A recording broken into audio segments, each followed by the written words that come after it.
Hey everybody, welcome back to Always On Gaming. Today we're going to go ahead and get into another video here of Sekiro Shadows Die Twice. So without further ado, let's get started. We're going to go ahead and go back through this area that we've already been, kind of backtrack. These enemies, we're not too worried about them, so we're just going to run right by them. Jump down into this river here. Kind of go through here, jump up. You want to find this tree branch here and jump up on here. Right there. We'll use our grapple hook. Get up here. Continue to move on up. So this is how you go to the backside of Hirata Estates. We're going to sneak up on this guy. Oh, he actually seen us, but that's no big deal. Go ahead and take him out. Enemy over there. We're not going to worry about him yet. There's actually two enemies down here that are rather difficult for where we're at as far as progression. So we're going to go ahead and just lure the one guy out. These guys, you can use the Sekiro counter, but it is hard to time with these ones, these particular enemies. So we're going to, went ahead and deflected that.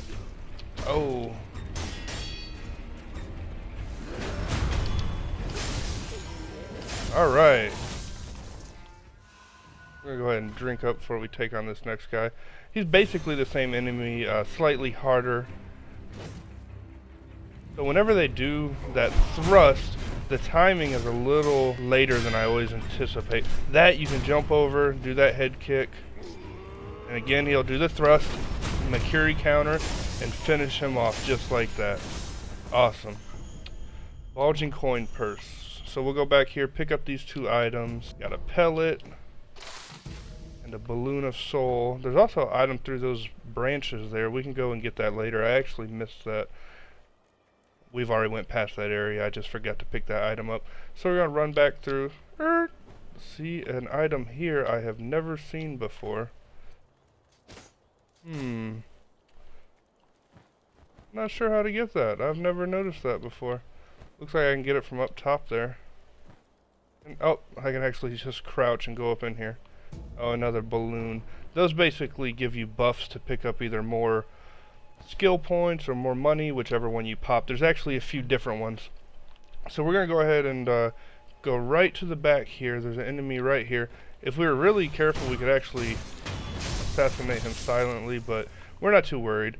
We're going to actually take out this enemy first if we can get him, which we did, because this enemy we take out rather easily with the axe. So we'll take them two out. Now they know we're here. This guy's actually trying to warn people, so we'll go in. Hey, don't throw dirt at me. We'll go ahead and knock this guy out. Let's see, that guy's like, hey, what's going on? We'll run up, get this guy. No problem there. So we just took out those guys rather easily. Make sure we didn't miss no items or experience.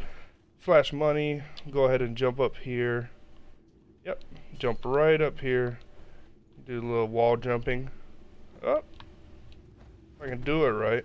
Alright, awesome. So here we are, getting a little bit closer into the Hirata Estates. Go ahead and pick up this oil. Use that oil to, you can throw that on enemies before you burn them. Sometimes you'll have to hit them twice with the flame bellow. With the oil, you can usually just hit them with the oil, then the flame bellow to actually set them aflame. So this area was also really difficult for me my first playthrough. We'll see how I do now. Take this guy out first. Jump up on this roof. We're actually going to wait for these enemies. I was a little bit ahead of myself right there. We're going to wait for these two enemies to kind of walk over here and take them out. Shouldn't be too difficult. Like I said, this first area right here in front of me is pretty easy. What's difficult actually is over there. There's actually a little mini boss. We should be able to get him easy enough. Go ahead, jump down, take this guy out. Oh, get a good deflection on him there. See that short little almost like a elbow that he throws. That always gets me for some reason. We'll kind of back up, kind of plan our attack. Now if you want to be real sneaky, you can actually kind of sneak around the rocks over here and kind of get close to these guys while they're not looking, if you really want to play that route. My whole goal is to get to the boss, the mini boss, without taking as little damage as possible. So that's kind of actually what I'm gonna do. Just sneak around there, take this guy out, take him out, and you want to be careful because people are inside of this house behind us. They'll probably start running out pretty soon.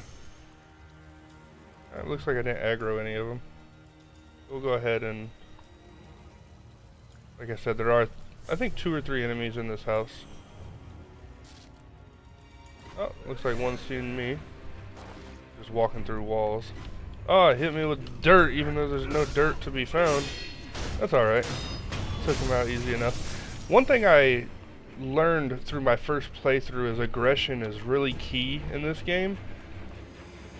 You want to really be super aggressive. I can't lock onto this guy, it's messing me all up. So you really want to be super aggressive, and that's really going to help in a lot of these fights. You know, you don't want to sit back too often, or it makes it a lot harder than it should be. Got an item here, I can see through the wall if I can pick it up. Divine Confetti, that's a good item. You want to hold on to those until the time is needed. There's certain enemies that you need those to defeat the enemy, and they're pretty rare. Until later in the game you'll get a good bit, but early game they're hard to find. So cool. So cleared that area out super easy. That's what I like to see. Alright, so this is key. This guy right here, he's actually gonna help us with this fight. I wish that they would have included more scenarios like this throughout the game. I really liked it. Not because it helps too much, just because it's kind of a cool scenario. So after you talk to him, he's, you know, hey, I'll help you with this fight. The problem with that is if you talk to him right now, he's going to run up there and die almost instantly with all those guys up there. So what we're going to do, my first playthrough, I kind of developed a strategy. So pick this up. We're going to run around this side of the pond.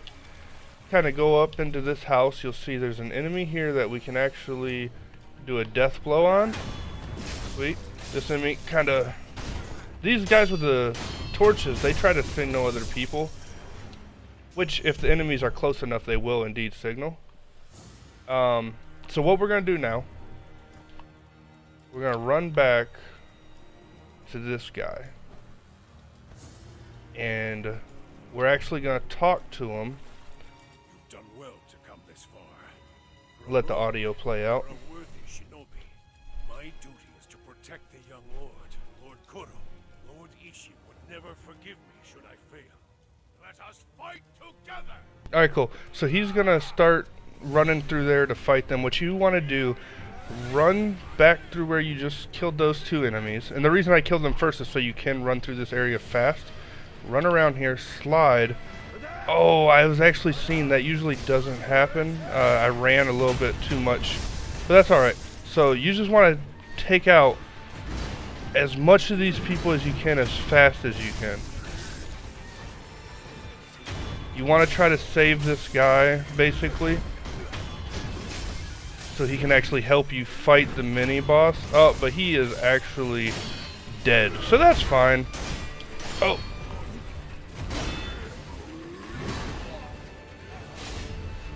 Alright, cool. So now we're here to the mini boss. So didn't go exactly according to plan, but that's alright. We don't really need that guy. It would make this fight a lot easier,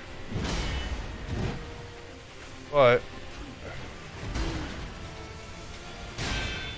shouldn't be too bad. So he actually took up my posture right there. So right there, when he goes to drink, get a few hits in, but run away and block if you have to. This dude does massive damage, so you... Oh, see, just like that. Massive. So whenever he does that there, I missed the opportunity there. You can get a few hits in there as well. You'll just kind of learn his strategy, and see, he's taking a drink, rush in there. Probably 2 hits should be your max. After he does that, you can probably get a hit in. When he does that big hit, right there, get a hit in. Whenever he does that, you don't want to get hit by that. That does a lot of damage. Deflect all those. Do that launch, get a hit in. So cool. So we're gonna continue to deflect them when you can. Oh, when he does that, definitely get out of the way. That'll poison you. You don't want to mess with none of that. So look, right there, get a few hits in. So whenever he starts swinging, I just try to get out of the way. After my dodge, I'll try to put up a block just in case I'm still within range. You're able to block it instead of taking damage. There, you can actually jump over that. Hit him on top of his head, you know, with that double jump. That again, get out of the way of that. Whew.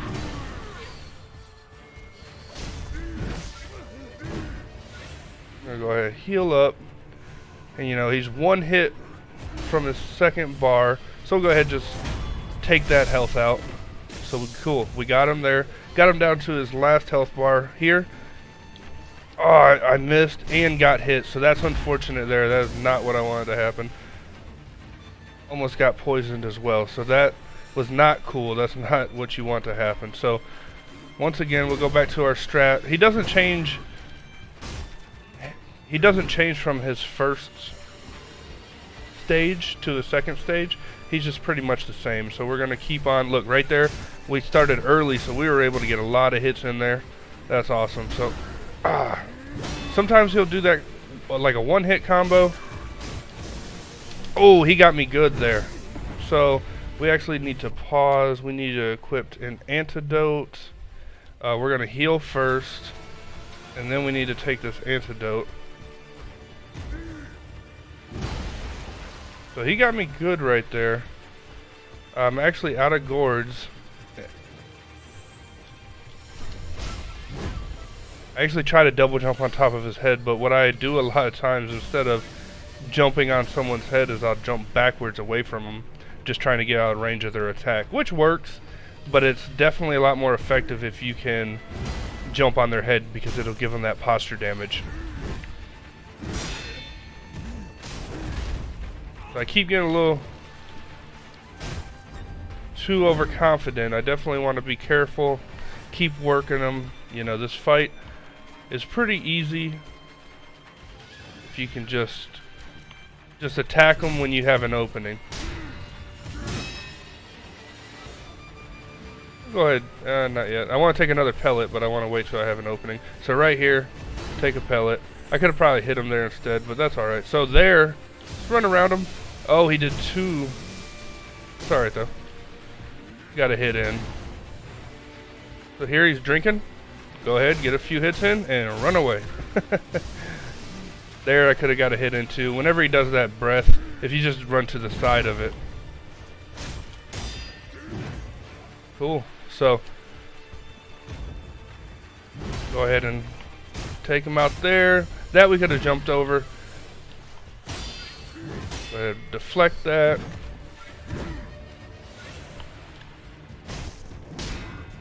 Oh, he fills up my posture damage really, really fast, so you gotta be careful of that.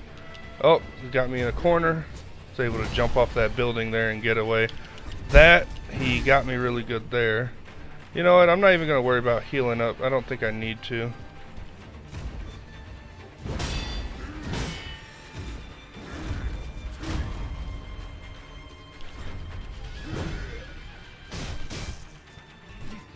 Surprised he hasn't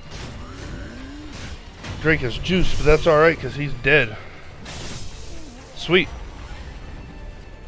Got him first try, plus we got some beads. So that's awesome. We're gonna go ahead and run into this building. Now somewhere in here there's actually two enemies. It's right. Oh. So the two enemies are right here. You can cut through that wall, take these two people out. Rather easy. One's an archer. You can actually stealth these two enemies as well if you really wanted to, but these basic enemies are easy. You can just aggressively attack them and they shouldn't be a problem. Cool. And now there's one secret right here. Go ahead and hug this wall and the door will actually spin around. Now this is really cool because in here, I'm not sure which item it is exactly. Neither one of those, but there is a light coin purse. That's cool. So Actually, a lot of items back here. Divine confetti, which is important. And it's this one here. So go ahead, open this chest up. And what's inside this chest is a prayer bead. These give you more health, so that's really, really important. Whenever you defeat a main boss, you get a memory. That gives you more attack. Whenever you defeat most mini bosses, you get a prayer bead. Those contribute to giving you more health. You gotta have 4 of those to cash in. Go ahead, talk to this person real quick. She's talking about me. She basically knows who I am. She has a dreadful vision. It was pouring out more and more. It wouldn't stop. Now keep in mind, this takes place 3 years prior to the actual game. This is like a memory that we're in right now. So what she's talking about is basically something during the normal timeline. But you never know. The young master might need you, Rogue Shinobi. Go to him. Cool, we'll go to him. So, that wraps up this episode, guys. Kind of a short episode, but the next episode I want to dedicate strictly to the boss, who is Lady Butterfly. She's pretty hard. Hopefully I can beat her first try. If not, we'll work through it and see what we can do to get her defeated. If you guys liked the video, please comment, like, and subscribe. Don't forget to hit that bell icon so you can see all of my content as soon as it comes out. I really appreciate the support, guys. My channel has been doing pretty well. I want to continue to see it grow. If you guys are watching this as it comes out, I will be posting Rage 2 videos. If you guys like that content, check it out, leave a comment, and I'll see you guys later.